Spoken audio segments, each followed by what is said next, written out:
I'm going to be using a scale for my reviews now. Basically, for every game I review, I will give a number out of 7. 7 is the best possible score, and 1 is the absolute worst. 1s are reserved for all-time lows, like Spyro Enter the Dragonfly or Sonic 06. 7 is for the all-time best. Really, really, really good games. Games will need to work hard as hell and need to be nearly flawless if they want to get a 7. Also, fun little fact, only one game in this series will be receiving a 1, and only one game in this series will be receiving a 7. Each number has a title as well. 1 is terrible, 2 is bad, 3 is mediocre, 4 is average, 5 is good, 6 is great, and 7 is excellent.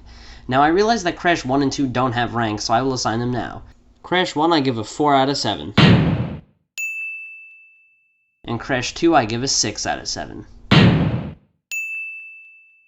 Anyways, on with the review. Now, with the success of Crash 2, one has to ask this question.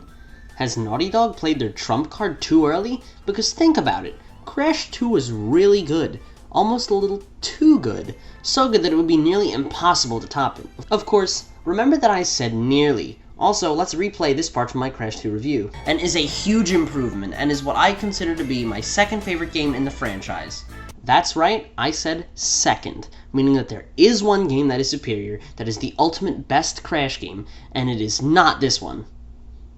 Wait, hold on a second.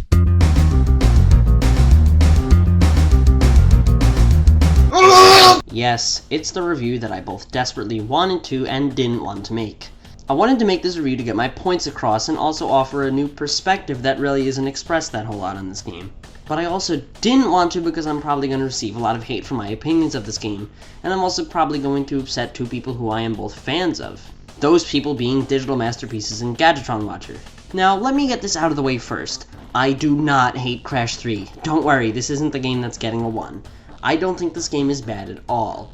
Unfortunately, this game just lies in the undesirable position of being compared to its older brother, Crash 2. I'm going to be making a lot of comparisons to Crash 2, by the way, so you should go watch that review first if you haven't already. Now, generally speaking, there are two teams when it comes to Crash. Similar to the likes of Team Edward and Team Jacob, you're either a Crash 2 person or a Crash 3 person. As you can imagine, I'm a Crash 2 person. But don't worry, I've got legitimate claims to back my statement up. No, this isn't going to be a gaming in the Clinton years type video where I just go, this game is bad. Here's all the reasons why it is good. I have to be what I believe legitimate concerns as to why this game is inferior to its older brother, Crash 2. But like always, we need to cover our story first. Crash 3 picks up immediately after Crash 2's true ending. By the way, the true ending is what you get for completing the game 100%. After Cortex's space station is destroyed by Crash and friends, the ruins of the device land on the grave of an almighty entity, or mask, called Uka Uka, who is voiced by Clancy Brown. Uka Uka's sinister as hell laugh gets the attention of Crash's mask, Aku Aku, who is voiced by Mel Winkler, who also apparently speaks now. This is particularly odd, as he out of nowhere just starts speaking. Sure, he said in the old games, but he didn't have tons of dialogue. Well, I'm not gonna complain. At least I can take Aku Aku seriously, unlike oh god. But I digress. Aku Aku has Crash and Coco run inside as he tells them the story of Uka Uka's origin. We then learn more about Uka Uka's backstory. As it turns out, Uka Uka has actually been giving Cortex orders to dispose of Crash the whole time and was just encased in stone. Uka Uka is now free and is sick of Cortex being a shitty final boss. So Uka Uka now decides that he will take over instead and has hired a new person to help him named N Trippy. Meanwhile, Aku Aku explains the same story to Crash and Coco from his perspective. As it turns out, Aku Aku was the one who locked Uka Uka in stone and did it to prevent this from happening. Oh, hey! Aku Aku then brings Crash and Coco to the Time Twister, which is basically the new warp room, to collect the crystals. So the game is essentially what you would expect. You go from start to finish and collect the crystals, yada yada yada, we've been through this stuff before. However, that's not all there is to this game. Vehicles make a return like last time. There are plenty more vehicles to ride around on. In fact, a little too many. Okay, no, not a little. A lot too many. This game goes way too far with the vehicle levels. They become less entertaining and more annoying. Let's compare it to Crash 2 for a second. Crash 2 had 27 levels total. You used vehicles in 9 levels. That means you're using vehicles 33% of the time. That sounds like a lot, doesn't it? Well, let's compare Crash 2 to its brother, Warped. In Warped, there are 30 levels total. You use vehicles in 17 levels. That means you're in vehicles 57% of the time. That's more than half the game. And it's nearly double the amount of vehicles in Crash 2. But wait a minute. Instead, let's exclude levels where you don't control vehicles the entire time, like Hang 8. In Crash 2's case, you use vehicles the entirety of 5 levels, which adds up to 19% of the game. In Warped's case, there's only one level where you're given a vehicle that you don't use for the entirety of the level, and that's Dynamite, meaning you're using vehicles for the entirety of 16 levels, which adds up to 53%. That's more than triple the amount of Crash 2. Newsflash, that's way too many. Okay, let's calm down a second and think. Maybe the vehicles control so well that they make a good trade-off. Yeah, this kinda sucks. Only a handful of the vehicles control well. Most feel incredibly wonky and off, particularly the motorcycle and plane, and the underwater thing. And you know what? Pretty much all the vehicles, with the exception of the dinosaur and tiger, control like ass. But the worst by far is the jet ski. Never before have I seen such terrible vehicle controls in an otherwise decent game. This thing controlled like shit. The camera was unreliable, the levels were designed atrociously, and these are the only levels that kept me from 100%ing this game. That's right, I couldn't 100% this game. Not because I'm really bad at it, but because the vehicles were so horrendous. I tried getting the gem on Tell No Tales, but honestly I just could not be bothered. Plus, there are 4 levels of these type. 4! I can barely stand one of these things, let alone 4. Thankfully, the crappy clone of this game didn't contain jet skis, and I'm getting ahead of myself. See, the vehicles worked so well in Crash 2 because Crash 2 didn't overdo them. The vehicles served as a nice surprise. The majority of the game was spent platforming, and you got tired of that after a while. So whenever a vehicle showed up, you got excited. Now you end up controlling vehicles a majority of the time. The vehicles never got old in Crash 2 because they were rare, but in this case, they take up more than half the game. As you can imagine, they get really old.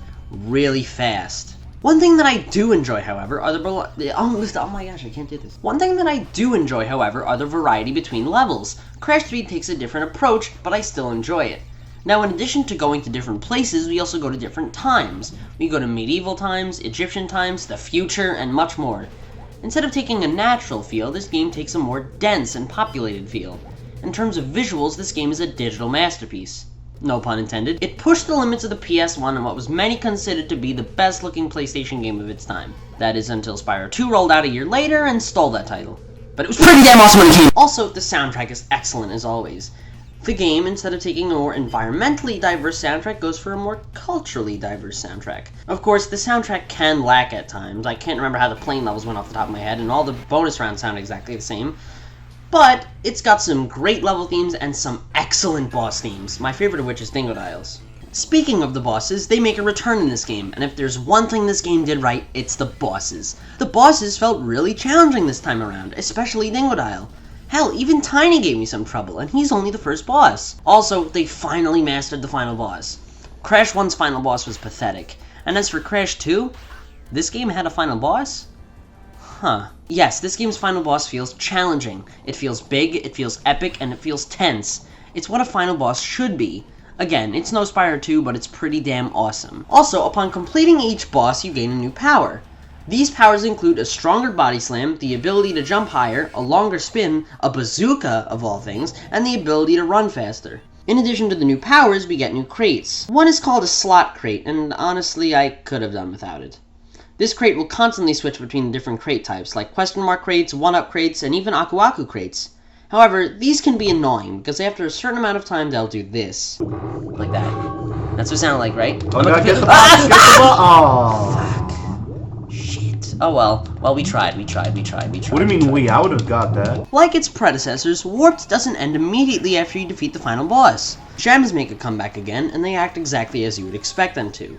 However, every single level has a gem, including the vehicle levels. Some are incredibly annoying, like the flight levels. The goal of these levels are to shoot down planes. However, there are also boxes lying around, meaning you have to get the boxes and destroy the planes in one life.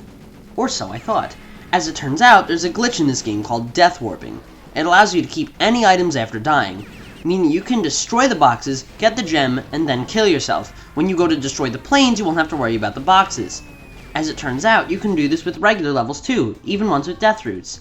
I tried to avoid using this glitch, but in the case of these damn flying levels, I just had to.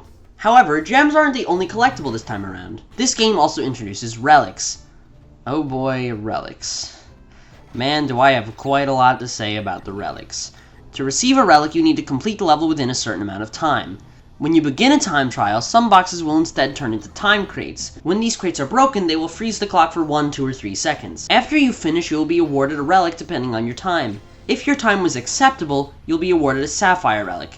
If your time is good, you'll get a gold relic. And if your time is really good, you'll get a platinum. On paper, it sounds like a good idea. But remember, every level, including the vehicle levels, have relics.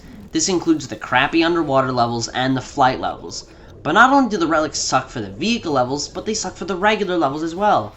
Let's go back and listen to something I said in my Crash 1 review. As for the rest of the game, it's pretty well designed. The levels were designed with patience in mind. If you take your time and be careful with your movement, you'll find little to no trouble with this game. Thankfully, they weren't stupid enough to make time a major factor of this game. Oh. Yes. Crash 1's levels were designed with one aspect in mind. Patience. Both Crash 1 and 2 are, in terms of their difficulty, average, if you take your time with them. The instant time becomes a factor, it becomes much more challenging. Many levels in Crash 2 had moving platforms, or enemies that can only be attacked after a certain amount of time, like the henchman with the blowtorches in the sewers. Now, one would expect that the design of Crash 3's levels would change to compensate. Spoiler alert, they don't. The levels are still designed with the idea of patience in mind, but now you've got a clock over your head. Some levels work really well with time trials, like the Tiger levels, and others, not so much. Let's compare Crash 2 and 3 for a second. 2 of the levels in Crash 2 put a clock over your head. However, notice the way these levels are designed. There are platforms you need to wait for, but only in the beginning. When the timer starts, the rest of the level does not contain any moving platforms. It contains mines that move back and forth, but they can be worked around, and don't have to be waited for. Also, notice how there are 3 levels of this type: Hang-8, Air Crash, and Plant Food. Notice how the only one to contain moving platforms in the middle of the level is also the only one that doesn't put a clock over your head. Air Crash. Now let's compare this to High Time, which is a platforming nightmare. This level is filled with moving platforms, enemies that require to be waited for, obstacles that can't be worked around without glitches, and many more. Any sensible person would see that you need to take your sweet time with it, and why wouldn't you? You've got all the time in the world after all. Or at least you used to, because now you have a clock over your head. The relics become excessively difficult and, most importantly, tedious. It's such a shame, because after all that Crash 2 went through to make sure that it was challenging and not tedious, Crash 3 feels like it took a step backwards. Keep in mind that in order to get 100%, the relics are a requirement, because after completing the final boss, a new warp room opens up, which gives you access to... oh great, more vehicle levels. To be fair, I did like one of the vehicle levels, Rings of Power. Why? Because in this case, Crash feels like he's going fast.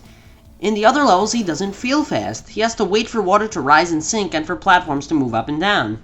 Something else I want to address. This game's platinums are fucking brutal. Why the hell do they need to be so damn hard? How in the hell do you expect people to do them? Especially on these fucking plane levels. I just barely made the Sapphire and Mad Bombers. How the hell do you expect me to get a gold, let alone a platinum in...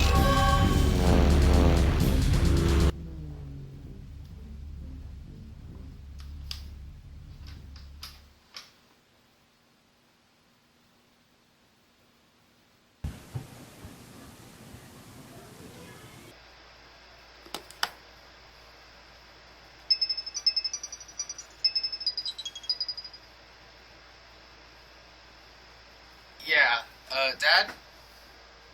I think I just shit my pants. Also, Crash 3 lacks in secrets. It has 2 secrets, both of which I have no idea how you would think to find. What made Crash 2's secrets so great are how they were hinted at subtly. I'm gonna spoil some secrets from Crash 2 and 3 if you don't mind. Crash 2's secrets weren't impossible. Example, after you receive the box gem on Turtle Woods in Crash 2, if you go back and play it, you'll notice that the box counter says boxes out of 0 instead of the normal 65. Go through the level by getting 0 boxes, and a pleasant surprise will await you at the end. Now let's bring Crash 3 into the equation. This game only has 2 secrets, both of which seem to come out of nowhere. Seriously? How the hell was I supposed to know how to get grabbed by this pterodactyl during the gem route? Crash 3 is by no means a bad game, not in the slightest, but it's in the unfortunate position of being compared to its predecessor Crash 2, which by comparison is the superior of the two. While Crash 3 may be inferior to Crash 2, that's not to say it still isn't tons of fun to play. Sure, the vehicles are annoying. Sure, the soundtrack may lack at times. Sure, the relics are a pain in the ass. But it's got some excellent graphics, great platforming, and some damn awesome bosses to boot. It's a game that you should definitely try if you're a fan of platformers. And hey, While I might not agree, a lot of people prefer this game to Crash 2. Play it yourself and you might just make up your mind. I give Crash Bandicoot 3 Warped a 5 out of 7. Now, this game serves as the finale to the Crash trilogy. Now that Crash's story is pretty much tied up, this begs the question, what's next for Crash Bandicoot? Join me next time for when I review Crash Team Racing.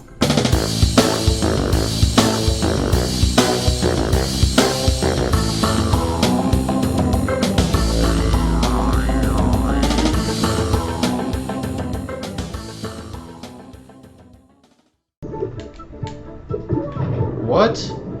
You jumped like into the club. It's easy to get. You just Easy to get. Yeah, you know, it's just easy to get. Well, well,